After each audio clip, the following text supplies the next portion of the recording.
Hi hello viewers, வாங்க வீடியோக்குள்ளே போகலாம். இன்றைக்கி நம்ம என்ன பார்க்க போகிறோம்னா, ரயானோட பர்த்டே விலாக் தாங்க பார்க்க போகிறோம். பர்த்டேக்கு நாங்கள் என்னென்ன எப்படி செலிப்ரேட் பண்ணோம் அப்படின்னு பாருங்கள். நாங்கள் ரொம்ப பர்த்டேலாம் செலிப்ரேட் பண்ண மாட்டோம் ஆக்சுவலி. இவன் கேட்டதால் சரி பசங்களுக்காக பண்ணி தானே ஆகணும் அப்படி சொல்லிட்டு செஞ்சிட்டோம்.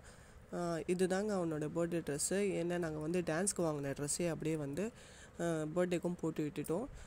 அதுவும் சூப்பராக தான் இருந்தது ரயானுக்கு. இந்த ஸ்டெப்ஸ்லாம் அவன் டான்ஸில் பண்ண ஸ்டெப்ஸ் தாங்க. நான் உங்களுக்கு ஷார்ட்ஸில் போட்டிருப்பேன், கண்டிப்பாக பார்த்துருப்பீங்கன்னு நினைக்கிறேன். பார்க்காதவங்க கண்டிப்பாக போய் பாருங்கள். அதுக்கப்புறம் பிரியாணி பண்ணத்தான் நாங்கள் எல்லாமே ரெடி பண்ணி வச்சுருந்தோம். வெங்காயம், அப்புறம் தக்காளி, கொத்தமல்லி, புதினா, பச்சை மிளகாய் எல்லாமே நாங்கள் அடுப்பில் தான் ஆஸ் யூஷுவல் செய்வோம். அது ரெகுலராக நம்ம சேனல் பார்க்குறவங்களுக்கு கண்டிப்பாக தெரியும். ஓகேன்னு சொல்லிவிட்டு ரெடி பண்ணலாம் அப்படின்னு சொல்லிட்டு எல்லாமே ரெடி பண்ணியாச்சுங்க. தேக்ஷா வச்சுட்டு வெங்காயம்லாம் போட்டாச்சு. நல்லா வதங்கின அப்புறம் இஞ்சி பூண்டு பேஸ்ட்டு, தக்காளி, கொத்தமல்லி, புதினா எல்லாம் போட்டுட்டு அதுக்கப்புறம் சிக்கன் வாங்கிட்டு வந்துடணும். சிக்கனும் போட்டு நல்லா வதக்கிட்டோங்க. நான் உங்களுக்கு ஃபுல் வீடியோ கவர் பண்ணி காமிக்கணும் அப்படின்னு சொல்லிட்டு தான் எனக்கும் விருப்பம். ஆனால் ஒரு சில இது பிரியாணி செய்யும்போது நான் இல்லாமல் போயிட்டேன் அந்த இடத்துல. ஸோ அந்த இது உங்களுக்கு பிடிக்க முடியல. இது கறி போட்ட அப்புறம் வதங்கின அப்புறம் எடுத்த ஸ்டேஜ் தாங்க. நான் உங்களுக்கு வேணும்னா சொல்லுங்கள், கமெண்ட் பண்ணுங்கள். கண்டிப்பாக அடுத்த முறை நான் ஃபுல்லாக பிரியாணி செய்கிறது எப்படின்னு சொல்லிவிட்டு நான் உங்களுக்கு ஃபுல்லாக போட்டு காமிக்கிறேன். இது ஸ்வீட் தாங்க. இந்த ஸ்வீட் நாங்கள் சாப்பாட்டில் தான் செய்வோம். அந்த ஸ்வீட்டோட ரெசிபி வேணும்னா கூட நீங்கள் எனக்கு கமெண்ட்டில் சொல்லுங்கள். கண்டிப்பாக நான் போட்டு விடுறேன்.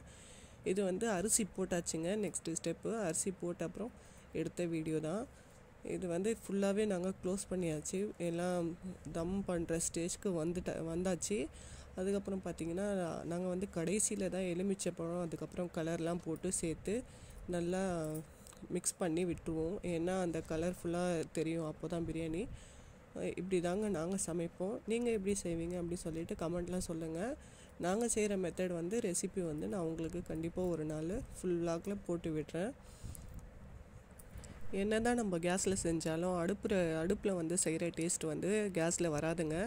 இந்த மாதிரி தான் கறியை எடுத்து மேலே வச்சு தம் பண்ணி விடணும். இது பேர் தான் தம் பிரியாணின்னு சொல்லுவாங்க.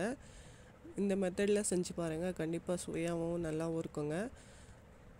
இது சாம்பிராணி புகை தான். நாங்கள் எப்போவுமே ஒரு நீட்டாக வைக்கும்போது நல்லா தொடச்சி கிடிச்சு வைக்கும்போது சாம்பிராணி புகை கொடுக்கறது நாங்கள் வழக்கம். ஏன்னா கொசு கூட இருக்காது, அதே சமயத்தில் நல்ல ஸ்மெல் கூட இருக்கும்.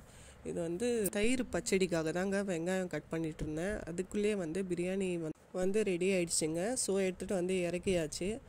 எல்லாருக்கும் பரிமாறுற டைம் வந்துடுச்சுங்க. தயிர் பச்சடி ரெடி. அதுக்கப்புறம் பார்த்திங்கன்னா எல்லாமே சமையல்லாம் முடிச்சாச்சுங்க. இதுக்கப்புறம் தான் பார்த்திங்கன்னா பர்த்டே எப்படி செலிப்ரேட் பண்ணோம் அப்படின்னு நெக்ஸ்ட் வீடியோவில் சொல்கிறேங்க. இதோட நான் இந்த வீடியோ முடிச்சுக்கிறேன். தேங்க்யூ, பாய்.